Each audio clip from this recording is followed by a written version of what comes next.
Hey everybody, it's Sam with West Virginia Overtime.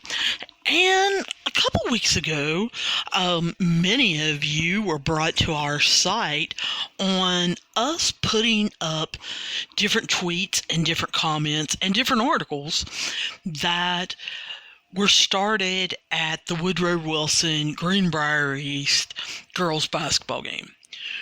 I happen to be following Tyler Jackson, who is a reporter for the Register Herald, and he happened to be at the game that night. He started off his tweets, I believe it was February 12th, saying that chaos had kind of erupted at this game. And I stayed up till, I don't know, it was probably 1 or 2 in the morning, giving out updates not only on West Virginia Overtime's Twitter page, but also on West Virginia Overtime's Facebook page. And I said that we would continue the coverage. So, as articles came out, we posted those. And then in my last podcast, I said, hey, we probably should talk about this.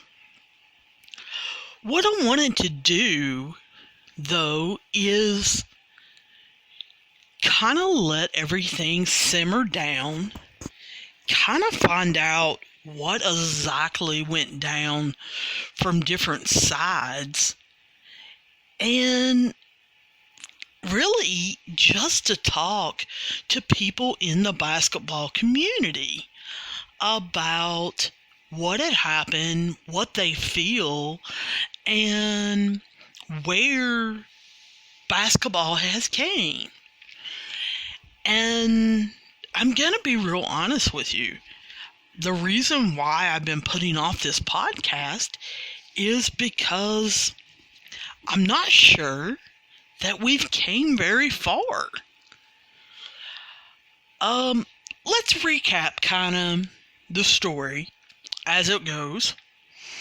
Like I said, around February the 12th, there had been a previous confrontation when they had played before February 12th.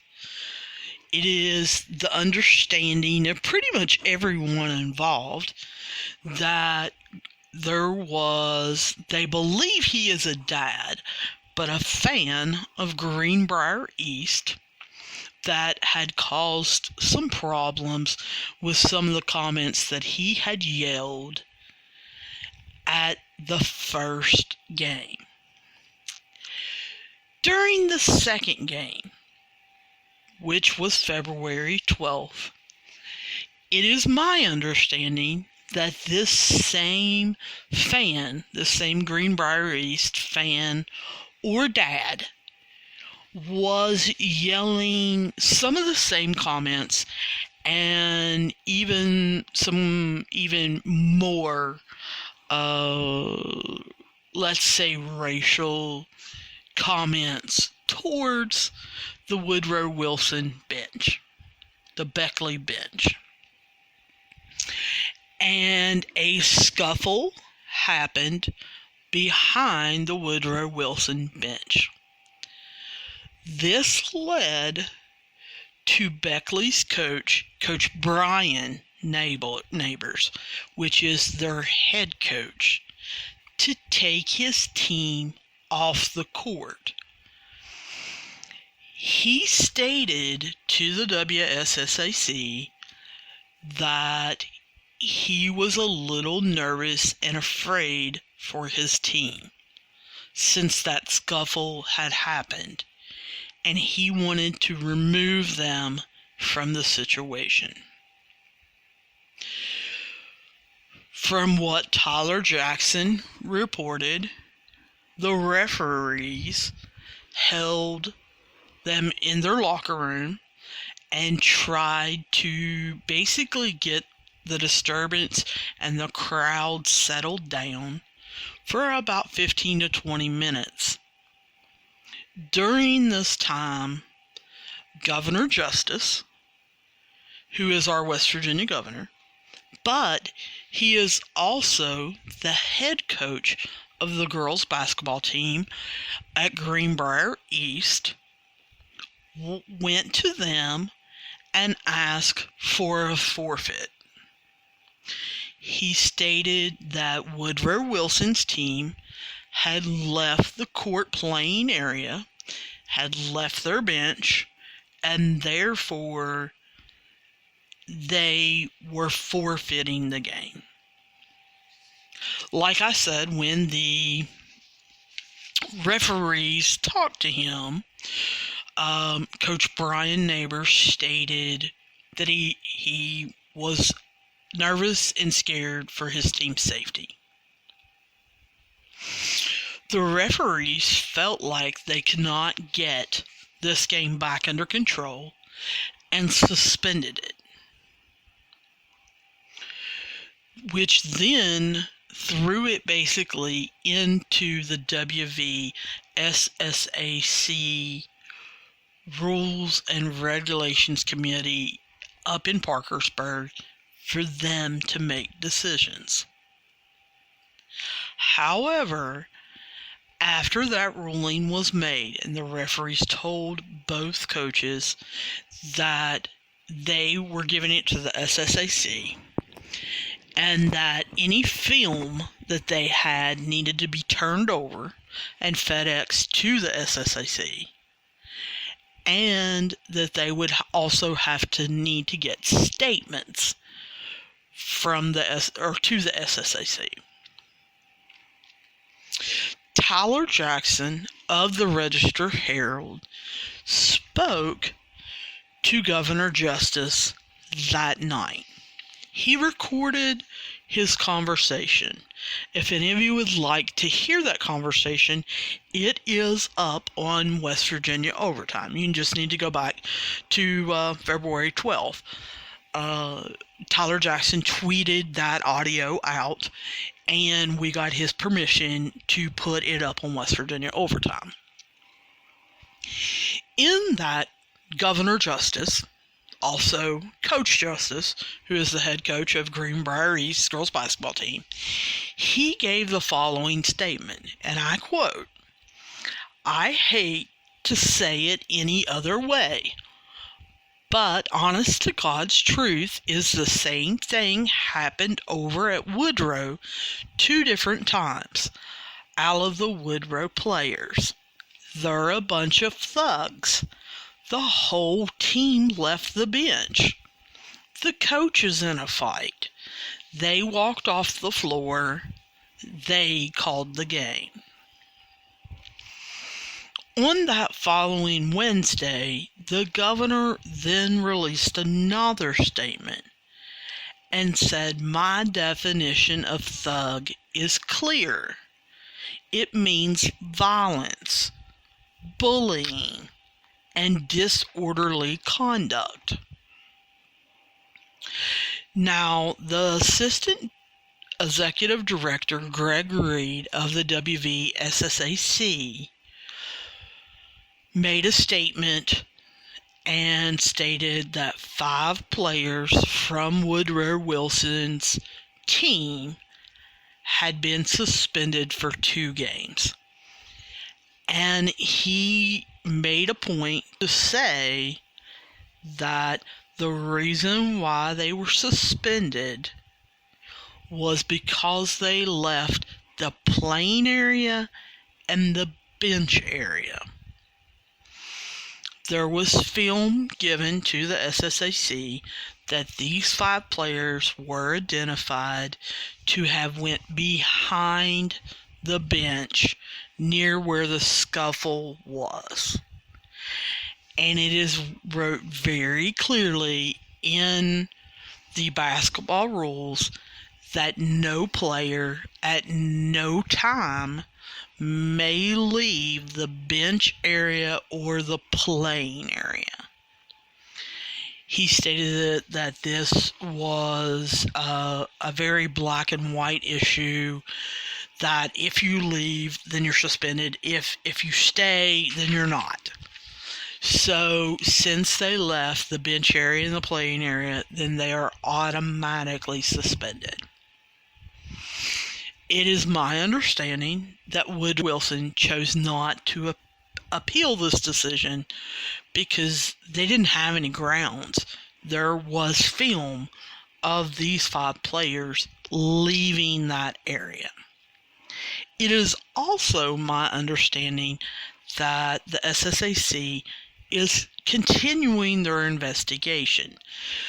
This was just their preliminary findings, and it is also my understanding that they are still going to rule on this.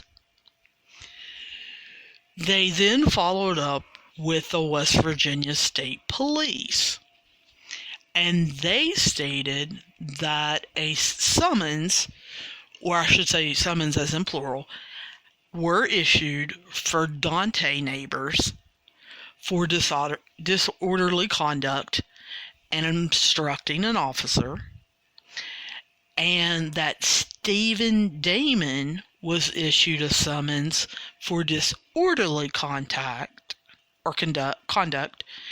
and assistant coach Gene Neighbors for obstructing an officer. Now, when I look up the definition of thug, it is basically what Governor Justice said it is. It's a violent person, and on most of the definitions it says it's a violent person, especially a criminal. Governor Justice said that it means violence, that it means bullying, it means disorderly conduct. Is this true? Is this really what thug means? And I think I've been thinking about this for 2 weeks, because I knew that I wanted to do a podcast on it. I knew that I wanted, since we had covered it, that I also wanted to cover it in the podcast. And the thing is I'm a little older. And I remember back in, the 70s, 80s, 90s, I can remember being a young child in 1979. I was about 5 years old. I remember it, I think, more because I got into basketball just a couple years later. And in the 80s, it was always talked about. And because I grew up in that, and I started playing basketball during the 80s, I think that's when there was a change. I don't remember seeing the 1979 college basketball championship game of Michigan State versus Indiana State, the Magic Johnson versus Larry Bird game live. I don't even know if it was played live. I have since seen it numerous times on ESPN Classic. It was also shown several times in the 80s on ESPN Rewind. One of my dad's favorite players was Larry Bird. And he wanted him to be an idol of mine, which he became. I'll fully admit that. And I think the reason why my dad chose him was because most of you who know me, or most of you have heard me, can probably guess I'm not very athletically talented. And my dad saw that in Larry Bird and saw that he could read the floor. He practiced his shot constantly.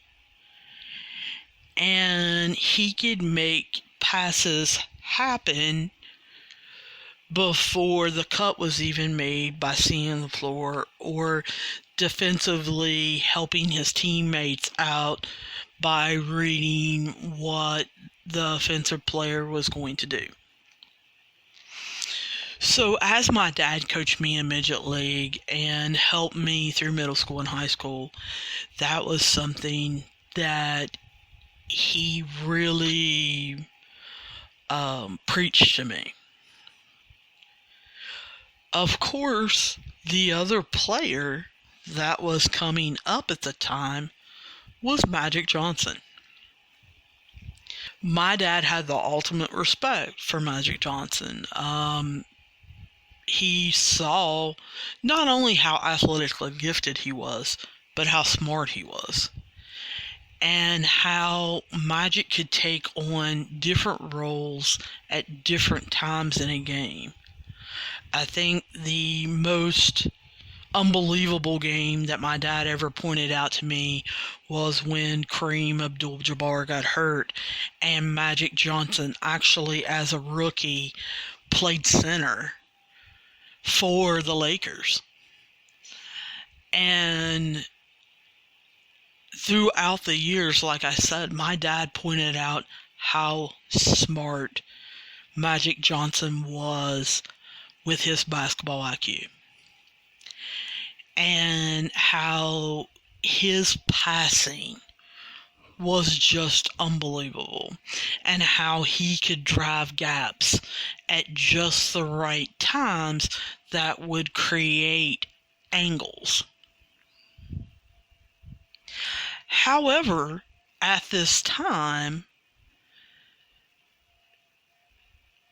the NBA was taking a different shape, for lack of a better word. The NBA, up until, the 70s, had been a mostly white league. And there were a lot of African American or black players coming into the league. And in the 80s, it almost became a Lakers team that was called Showtime. Had a lot of black players. They had a white player, Kurt Rambis, that was just absolutely went above and beyond his skill set. But I remember the Lakers, Magic Johnson, Byron Scott, Kareem Abdul-Jabbar, James Worthy, Michael Cooper, AC Green. That team was get it up and down the floor, Showtime, it was dunks, it was, awesome defense. Michael Cooper should probably go down as one of the best defenders, not only of that generation, but he's probably in the top 10, even still to this day. But the Boston Celtics, who were their rival, who went up against them several times, were almost a white team. Even though they had DJ, they had Robert Parrish. But they were mostly known for Danny Ainge and Larry Bird and Kevin McHale and Bill Walton and different players, Scott Skiles. And the media in the 80s didn't care to push it that way and grab ratings and it be the white Boston Celtics against the black LA Lakers.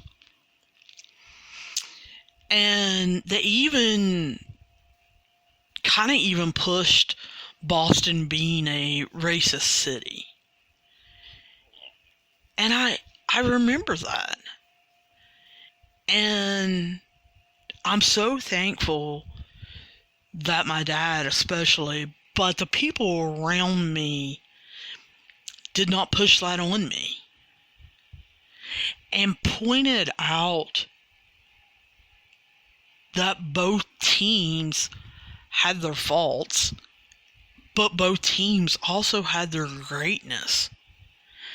And, you know, it was always pointed out to me the different moves Kevin McHale made. But then it was always pointed out to me by my midget league coaches, Jerry McClanahan and Mike Jabot and Larry Westfall, and all of them, the moves that James Worthy made. And so, like I said, I am so thankful for that. But I do remember the 80s, you know, especially 85, 86, basically coming to where I heard the term thug used, not in the definition that Governor Justice used it. Not as, you know, violence, not as in bullying, not as in disorderly conduct. Because the group of thugs that came up next was the Detroit Pistons.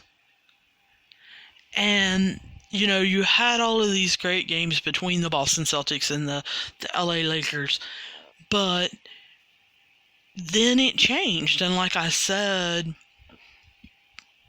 the Detroit Pistons then started kind of slowly building their team of Dennis Rodman and Joe Dumars and Isaiah Thomas and Bill Laimbeer, who was white. But they were called this group of thugs. And they weren't violent. They weren't criminals. Yeah, they probably had some disorderly conduct. They had some hard fouls. They had a rule where you're not getting layups on us. When you go up for a layup, we're going to foul you. And we're going to foul you hard. And when you come into this lane, we are going to foul you hard enough that you're going to think again whether or not you want to go for that layup. And of course, this is the same time period of 84 to 86, 84 to 88, 89 of the Georgetown Hoyas being called thugs. Again, not fitting Governor Justice's definition of bullying, of disorderly conduct. It's also when I first heard the term street ball come in, of rolling a ball out, just picking it up with no plays, shooting it up, trying to get rebounds, and just playing street ball. And it didn't take long with me being in midget league and in middle school to figure out these were derogatory terms. They weren't by the definition of Webster's. They weren't by Governor Justice's definition.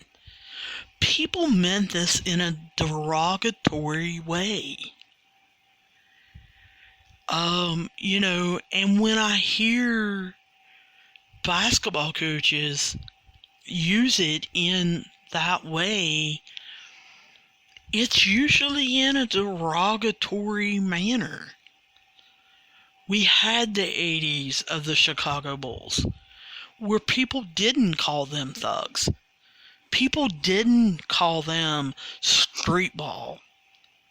They had one of the most organized systems with Phil Jackson using Tex Williams' triangle offense around, So they couldn't call them that.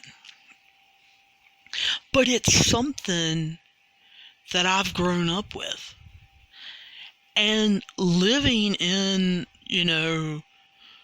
South Central, I don't live in extreme southern West Virginia, but in South Central part of West Virginia, I've always known that when someone refers to a basketball team as thugs or thug-like or street ball, that they do mean it in a derogatory term, in a derogatory manner.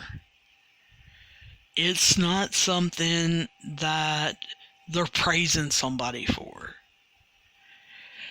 And so as soon as Tyler Jackson reported that, as soon as I heard the audio, I thought, oh no, our governor did not say that. And I thought, I talked to a lot of people, and I thought, we are going to be on the national news. Oh my goodness.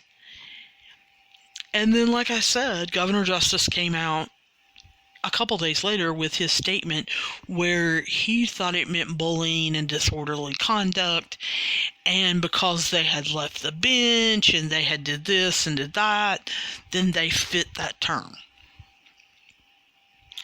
I guess a lot of people kind of believe that.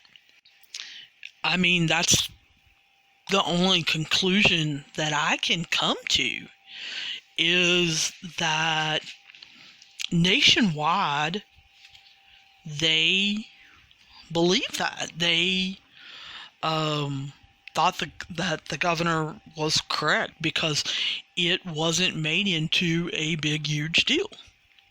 However, here in West Virginia, it kind of was. Especially to the Beckley Woodrow Wilson students, who went out of their way to make Beckley Thug shirts. And I was a little disappointed in that. And I'm just going to be real honest. I hate that the coaches, the adults in the situation, the school administration, I hate that they let them, whoever it was, make those shirts. I hate it that whoever those shirts felt the need to capitalize on that and gain money from that. I hate that the administration allowed anyone into the game to wear those shirts. Those shirts shouldn't be a sense of pride. I understand that the governor was rude and disrespectful, but that doesn't mean that you wear that term proudly. Because like I said, the definition of that, the real definition, when you look it up, is a criminal, is a violent person. And so I don't think an administration should allow them to wear those shirts. I don't think we should condone this behavior. If you take it the way it's meant in West Virginia, especially in southern West Virginia, as a derogatory term for a black person, I don't know that the administration should allow them to wear those shirts because it's a derogatory term. So I guess I was a little disappointed that, a few days later, you started seeing them putting out Woodrow Wilson Thug shirts and then the Beckley Thug shirts. And like I said, I'm sure that somebody in the community was taking advantage of the situation and probably raised a lot of money on that. Now, whether they donated it to the school or it was for profit, I have no idea. I don't even care. I just wish that the administration would not allow them to wear them to school or to any school functions such as games. Now, on February 28th, Woodrow Wilson had to take Greenbrier East on in the Class AAA Region 3 Sectional 2 title game. And I loved how both administrations came together and stated we're not having any problems at this game. They were on hand. They had people on hand to control the situation. When the student section started chanting different things at each other, whether it be derogatory things or just things that may get another one riled up, they immediately put a stop to it. And that was very impressive. And like I said, on February 28th, Woodrow Wilson, Beckley, beat Greenbrier East 78-55. And everybody said, "Oh, this is over." No. It's not. Because Beckley will be hosting George Washington on Tuesday. George Washington will be traveling down to Beckley. And Greenbrier East will be traveling to South Charleston on Tuesday. Both teams continue their season because of the double elimination factor. If both teams win, they can be going to the States, where they could match up again. So I think that this is a situation that is going to continue. They still have to compete against each other. You know, in boys basketball, they still have to compete against each other in baseball and softball and track and, you know, next year in sports. And I really think that we, as players and coaches and parents and community members, I think we need to sit down and actually think about this. And are we going to allow this situation to continue? Not between these two schools, but between any schools. Should any school be able to call another group of players thugs? Should, we be using that terminology in 2020? Should we even be putting those thoughts into players' heads? And I think the answer is no. I understand that a lot of us coaches and parents and members of the community grew up in the same era I did and watched, the 80s and the 90s. And like I said, them putting the Lakers versus the Celtics with the Detroit Pistons coming onto the scene and being called thugs and basically enjoying that. Just because we went through it in our childhood and we have those memories doesn't necessarily make it okay for players of today or kids that are learning in Major League Basketball today to agree with that and to go through that.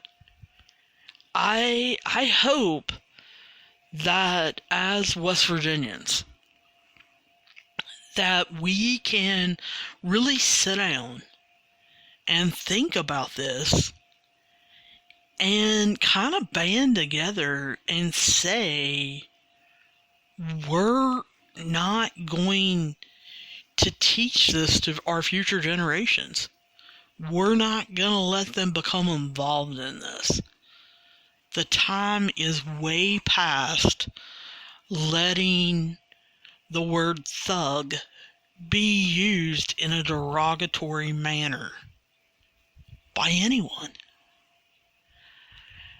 And so I know it's taken me a couple weeks to get this podcast out because, like I said, I've been thinking about it. But this is kind of how I feel. You guys, let me know how you feel. Sit down, listen to this podcast, and write me at wvovertime@gmail.com. Come over, join our Facebook on WV Overtime. We're on WV Overtime on Twitter. Let me know how you feel about this situation. Do you think this should continue? Do you think that this is something that's never going to go away in West Virginia? Or is there a way we can stop it? And if so, how can we stop it? So let me know all your questions, comments, problems, protests, and agreements. And I'll see you guys real soon.